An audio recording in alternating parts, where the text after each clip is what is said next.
हम ऐड बनाते हैं ज़्यादातर वो लैंडस्केप में होते हैं, लेकिन अगर हम स्टोरी की बात करें इंस्टाग्राम और टिकटॉक और यूट्यूब रील्स की, तो उसमें आपने देखा होगा जो खड़े में आपके पास एड्स आ रहे होते हैं वो भी इसी पे बनते हैं। तो हमारे पास दो कैटेगरी के ऐड होते हैं, जो लैंडस्केप वीडियोस के लिए होते हैं और जो ज़्यादातर शॉर्ट्स वगैरह के लिए होते हैं।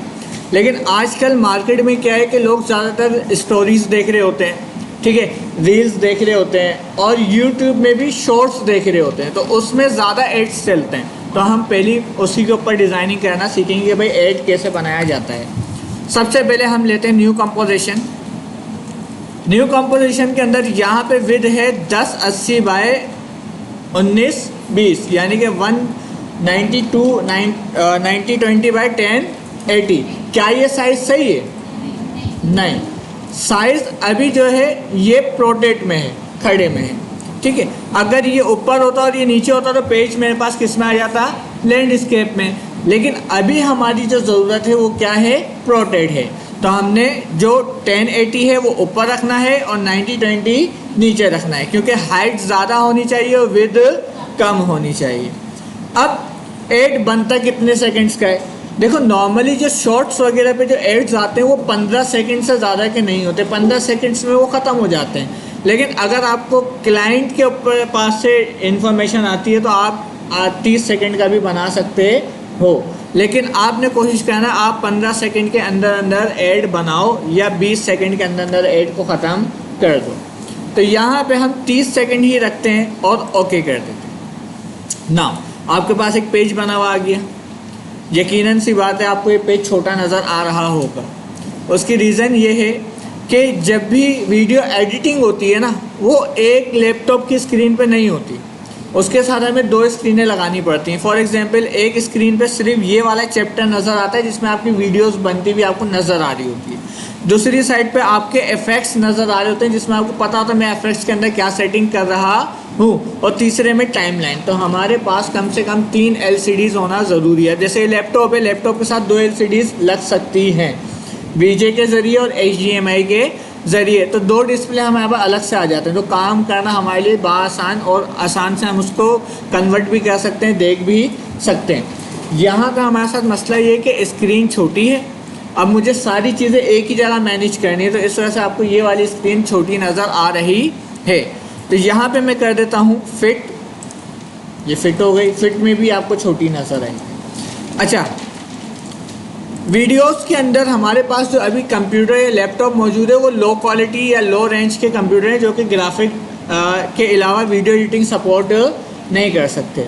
तो हम क्या करते हैं, फुल वीडियो लेंथ की जगह हम करते हैं क्वार्टर में क्या होता है, रेजोल्यूशन कम हो जाती है वीडियो की। इससे क्या होता है, वीडियो स्मूथ चलती है लेकिन पिक्सेलेट होती है। इससे आप एनिमेशन देख सकते हो जो मैंने बनाई है वो सही बनी है या नहीं। जब आप फाइनलाइज करोगे तो आप फुल पे फाइनलाइज करोगे, वो एकदम अच्छा रिजल्ट बन के सामने आ जाएगा। अभी जो हम ऐड बनाने जा रहे हैं वो लाजमी नहीं है कि आप भी उसी ऐड पे काम करें, आप अपनी मर्ज़ी से कोई और ऐड भी बना सकते हैं। कोई भी प्रोजेक्ट, यहाँ पे ये प्रोजेक्ट है और ये इफ़ेक्ट कंट्रोल है। अगर आप इफ़ेक्ट कंट्रोल की बात करते हैं तो जो भी आप इफ़ेक्ट डालोगे वो यहाँ पे आपको उसकी डिटेल्स नज़र आएंगी, और प्रोजेक्ट के अंदर जो भी आपके प्रोजेक्ट का एसेट या रॉ मटेरियल है वो यहाँ पर नज़र आएगा। अक्सर बच्चों के साथ एक प्रॉब्लम आती है, वो भी मैं शेयर कर देता हूँ। वो क्या है, सबसे पहले मैंने एक बैकग्राउंड सेलेक्ट कर लिया, ठीक है, और इस बैकग्राउंड को यहाँ पे लाके रख दिया। अब सवाल ये है कि मेरे पास जो पेज है वो प्रोटेक्ट में है और वीडियो मेरी लैंडस्केप में है। तो हमारे पास ये एक रोटेट का ऑप्शन आता है, यहाँ से आप इसको रोटेट कर सकते हो। शिफ्ट दबा के आप इसको रोटेट कर दोगे और इसको पॉइंटर की मदद से एडजस्ट कर लो। सही है। अब इसमें है क्या वीडियो में, हम ये भी देख लेते हैं। इसको क्वार्टर करते हैं और देखते हैं कि वीडियो में असल में है क्या।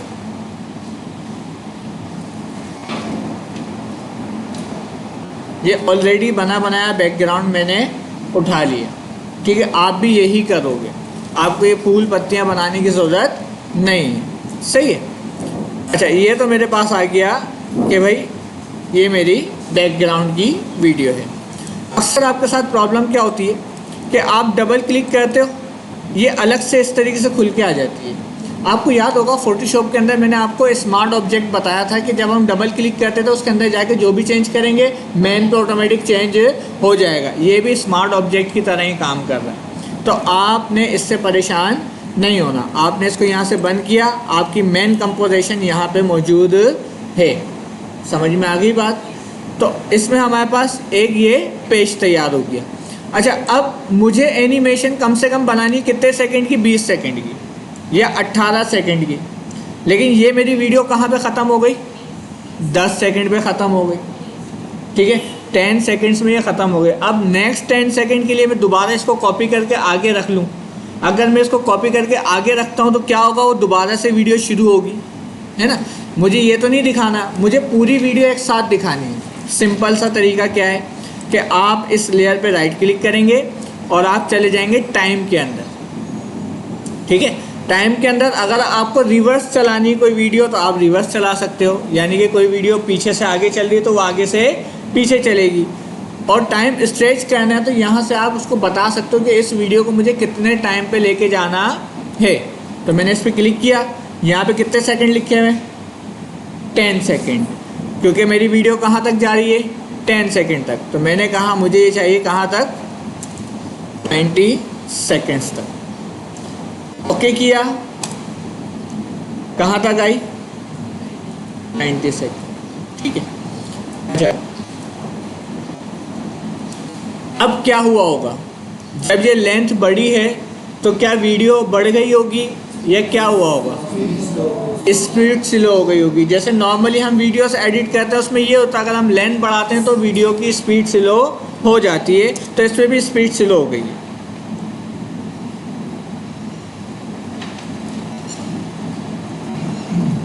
ठीक है। अच्छा, अब मुझे ये देखना है कि ये चल कहाँ से रहा है। ये चल रहा है 2 या 3 सेकंड के बाद से, तो मैं इतनी वीडियो को ट्रिम कर दूंगा कि भाई ये जो मेरे पास खाली हिस्सा टाइम ज़ाया कर रहा है इसको मैंने क्या कर दिया? ट्रिम कर दिया। ये मेरे वाले के साथ है क्योंकि मेरे पास एक्स्ट्रा है। हो सकता है आप जो वीडियो उठाओ उसमें एक्स्ट्रा ना हो, तो काटने की ज़रूरत नहीं है। जब एक्स्ट्रा है या टाइम आपको लग रहा है ज़्यादा यूज़ हो रहा है तो आप उसको काट सकते हो। इसको वापसी पीछे करके सेट कर दिया। अब सबसे पहले मैं चाहता हूँ कि प्रोडक्ट का नाम आना चाहिए। इसकी जगह नाम, लोगो जो आप यूज़ करना चाहो कर सकते हो। तो मैं एक नाम लिख लेता हूँ ऊपर। ठीक है, नाम लिखने के लिए हम इस टेक्स्ट टूल का इस्तेमाल करेंगे और यहाँ पे क्लिक करेंगे। जैसे ही आपने क्लिक किया आप देख सकते हो यहाँ पे एक लेयर बन के सामने आ गई। इसका मैं यहाँ नाम इसका नाम रख देते हैं फ्रेश एयर। ठीक है, इसको उठा के हम एडजस्ट कर देते हैं और इसके सेंटर अलाइनमेंट को भी सेट कर देते हैं। ये सेंटर अलाइन हो गया। ठीक है, कितने टेक्स्ट आ गए मेरे पास? एक टेक्स्ट आ गया। ठीक है, इसके बाद में क्या क्या रख सकता हूँ? मैंने एक और टेक्स्ट लिया, यहाँ पे क्लिक किया। ठीक है, रूम फ्रेशनर। अब इसको 2 लाइन में करना है, 2 लाइन में कर लो या 1 में करना है, ये आपके ऊपर डिपेंड करता है। ठीक है, राइटिंग फॉन्ट अच्छा नहीं लग रहा तो आप यहाँ से राइटिंग फॉन्ट वगैरह भी चेंज कर सकते हो। सही है। सेंटराइज लेफ्ट राइट का इसमें ऑप्शन नहीं नज़र आ रहा कि मैं अगर इसको सेंटर करना चाहूँ कि ये सेंटर में आ जाए और ये भी सेंटर में आ जाए, तो आप नीचे जाओगे तो आपको पैराग्राफ नज़र आएंगे। यहाँ से आप इसको सेंटर कर लो, सेंटर हो गया ये। अब आप इसको एडजस्ट कर सकते हो। ठीक है। अच्छा, करेक्टर में आके मैं इसका कलर चेंज कर देता हूँ। ठीक है, साइजिंग वगैरह यहाँ पे मौजूद है, आप यहाँ से इसकी साइजिंग को एडजस्ट कर सकते हो। क्लियर है। अच्छा, अब मैं ये चाहता हूँ कि भाई यहाँ पे तस्वीर आ जाए, प्रोडक्ट की तस्वीर आ जाए, तो वो भी मैंने उठा के रखी हुई है पहले से, ये रही। ठीक है, अब इसके नीचे जो वाइट आ रहा है ये इसकी कटिंग का प्रॉब्लम है, क्योंकि जहाँ से मैंने पीएनजी उठाई है वहाँ पे ये प्रॉब्लम आई होगी। तो मैंने यहाँ से उठाया इसको और उठा के इस जगह पर रख दिया। ठीक है, और इसको मैं बड़ा कर लेता हूँ।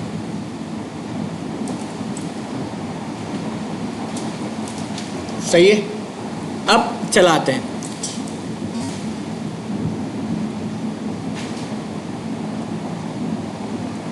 सही है।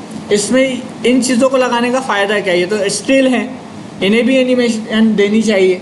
तो अब मैं क्या करूँगा, सबसे पहले इस टेक्स्ट को एनिमेट करूँगा। क्या एनिमेट करूँगा, या तो ये जूम होकर आए, या ये ऊपर से नीचे आए, या लेफ़्ट या राइट मूव करे। अगर लेफ़्ट या राइट मूव करना है तो उसको हम कहते हैं position. Left right up down जो मूव करवाना तो उसको क्या कहते हैं, पोजीशन। छोटा बड़ा करना तो उसको क्या कहते हैं, स्केल कहते हैं। अच्छा, हम यहाँ पे छोटा सा एरो खोलेंगे, ट्रांसफॉर्म खोलेंगे, सारी चीज़ें आपके सामने आ गई।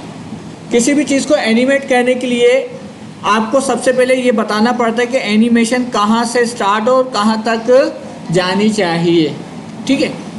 उसके अलावा आपको यहाँ पे की पॉइंट स्टार्ट करना पड़ता है। ये जो छोटी सी स्टॉप वॉच नज़र आ रही है, इसका मतलब होता है कि यहाँ से एनिमेशन स्टार्ट करनी है। यहाँ पे मैंने क्या किया, पोजीशन का इस्तेमाल कर कि भाई ये ऊपर से नीचे आता हुआ नज़र आए। मैंने इसको पहले ऊपर भेज दिया और अब की फ्रेम लगाया। यहाँ पे आप देखो डॉट नज़र आ रहा है, सही है। इसको मैंने यहाँ पे लाया और वापसी नीचे ले आया।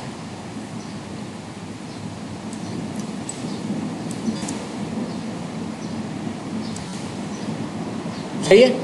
इसके आने के बाद फिर रूम फ्रेशनर नज़र आना चाहिए। तो अब हम इसकी लेयर पे एनिमेशन देंगे। इसकी लेयर कौन सी वाली है, ये वाली है, यही है ना।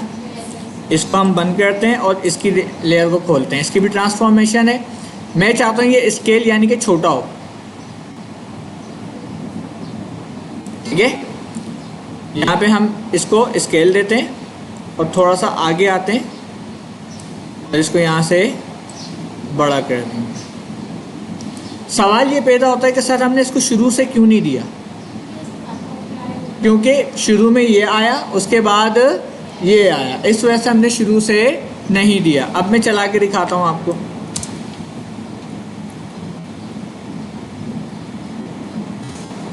समझ में आई बात। अब उसके बाद इस प्रोडक्ट को हमने जूम करके दिखाना है, ठीक है। तो हम इसको क्या करते हैं, जूम करवाते हैं। कैसे, सेम वही चीज़, आपने इसकी इमेज की, इस पे जाना है, यहाँ से आपने इसको एरो को क्लिक किया, छोटे से ट्रांसफॉर्म पे क्लिक किया और स्केल मैंने इसका छोटा किया।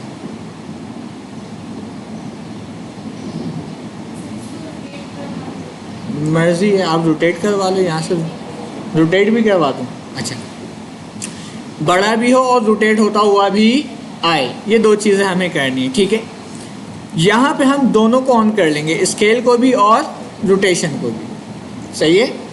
और थोड़ा सा आगे आते हैं और इस जगह पे हम पहले स्केल को बड़ा कर लेते हैं। हो गया बड़ा, ठीक है।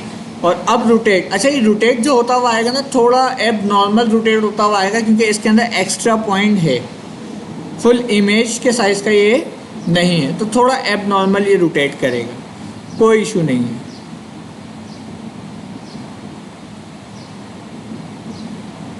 ठीक है, अब हम इसको चला के देख लेते हैं शुरू से।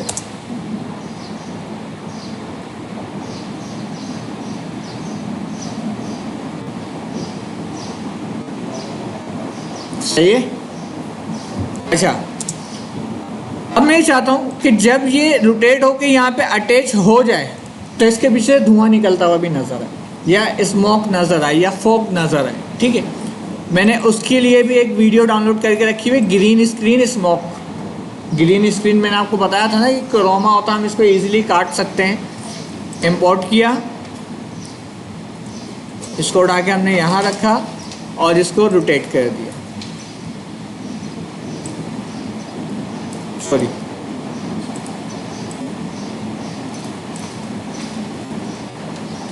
ठीक है। थोड़ा सा साइज बड़ा कर लेते हैं इसका, ट्रांसफॉर्म और स्केल,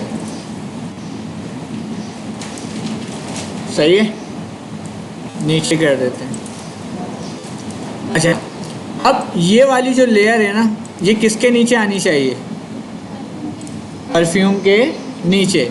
तो मैंने इस पर क्लिक किया, कंट्रोल ब्रैकेट क्लोज, और सॉरी ओपन दबाया, कर्ली ब्रैकेट होता है ना, वो यूज़ किया। हाँ, हो सकता है तो शॉर्टकट की मुझे ज़्यादा पसंद है, ज़्यादा नीचे चला गया, ठीक है। और कहाँ से आना चाहिए अभी हम देख लेते हैं। ये यहाँ पूरा हो गया, इसके बाद आना चाहिए।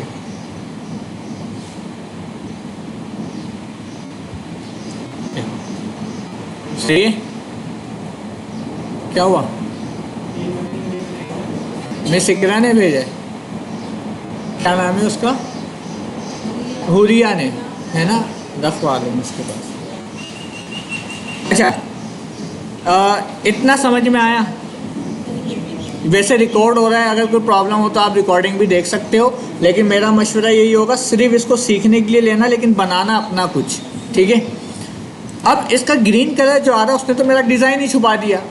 इसको हम इफेक्ट में आएंगे और यहाँ पर कलर की का इस्तेमाल करेंगे, और कलर की हम लेंगे लीनियर, ठीक है। लीनियर कलर की हमने इस पर अप्लाई कर दी, और यहाँ से हमने इसको बता दिया कि भाई हमें कौन सा कलर हटाना है, ग्रीन कलर। हट गया। यहाँ से इसकी टॉलरेंस थोड़ी सी बढ़ा देंगे, ठीक है। सर ये तो अभी भी ग्रीन नज़र आ रहा है ना। हम क्या करेंगे, इस जगह पे टॉगल मोड होता है और नीचे इसको दबाने से ये मेन्यू चेंज होता है। देखो चेंज हुआ, चेंज हुआ। यहाँ पे इसका मोड है, यहाँ से आप इसका मोड स्क्रीन मोड कर दो। देखो स्क्रीन मोड हो गया। अब हम इसको ज़रा प्ले करके देखते हैं क्या ये वैसे ही काम करता है जैसे हमने इससे कहा।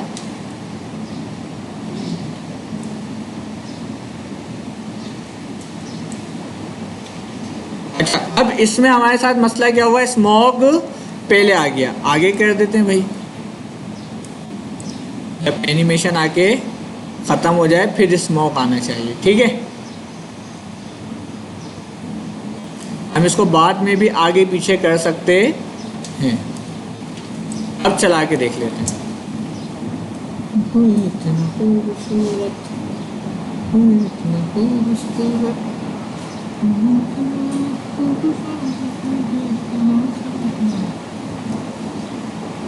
समझ में आई बात? क्लियर है? सबको समझ में आ गया?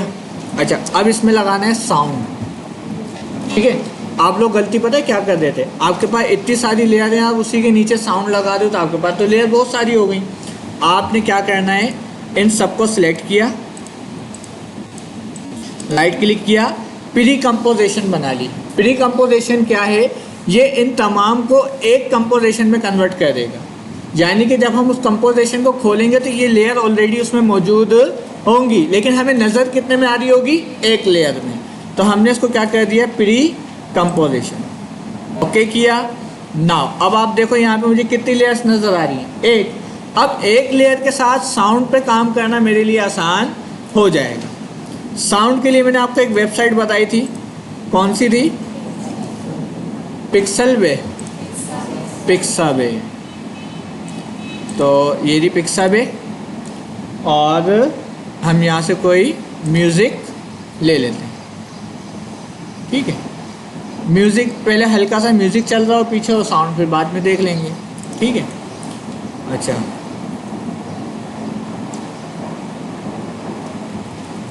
सॉफ्ट म्यूज़िक को ही रखते हैं।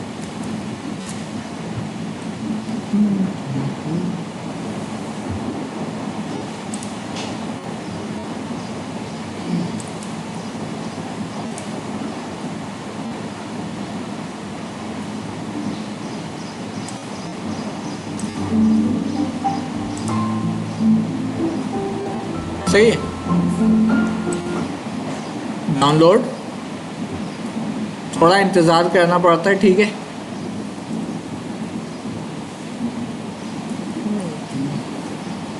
हो गया। हम गए आफ्टर इफेक्ट में, प्रोजेक्ट में गए, यहाँ से हम साउंड उठा लेते हैं, ठीक है, और इसको उठा के इसके नीचे रख देते हैं।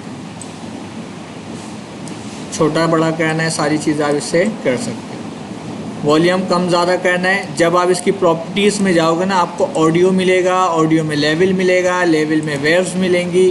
ये सारी वेव्स आ रही हैं कि कहाँ कहाँ पे वॉल्यूम अप हो रहा है, कहाँ कहाँ पे वॉल्यूम डाउन हो रहा है, लेकिन इतनी डिटेल में जाने की ज़रूरत नहीं है, ठीक है। अब हम इसको प्ले करके देख लेते हैं।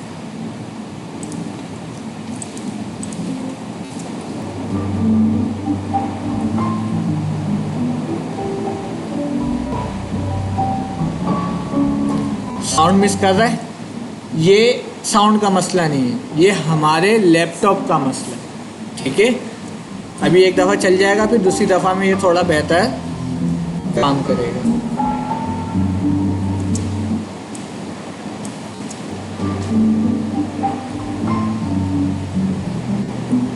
सॉफ्टवेयर हमारा प्रॉब्लम कर रहा है इसके अंदर। ठीक है, अच्छा अब मैं चाहता हूँ जब ये ऊपर से, अब ये स्लो स्लो आ रहे थे, इसमें हम कोई वूश या कोई ऐसा साउंड नहीं लगा सकते, क्योंकि ये कैसे आ रहे हैं, स्लो स्लो आ रहे हैं। अगर कोई फास्ट आ रहा होता तो उसमें हम वूश, बूम, इस तरीके के साउंड लगा सकते थे। ठीक है,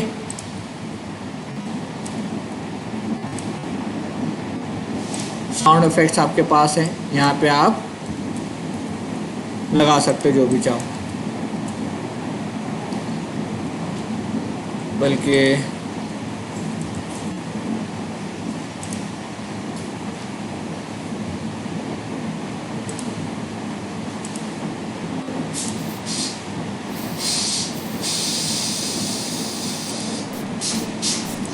ठीक है, कोई भी साउंड आप यहाँ से उठा सकते हो, चाहे वो दरवाज़ा खुलने का हो, चाहे वो किसी भी हवाले से हो, तो आप अपने ऑडियो के, अपने एनिमेशन के साथ इसको यूज़ कर सकते हो। यूज़ करने का मैंने तरीका बता दिया, पहले पूरी एनिमेशन बना लेंगे, उन सबको सेलेक्ट करके प्री कंपोजिशन बनाएंगे, उसके बाद साउंड रखना शुरू करोगे ताकि आपको बहुत सारी लेयर का सामना ना करना पड़े। क्लियर हो गई बात?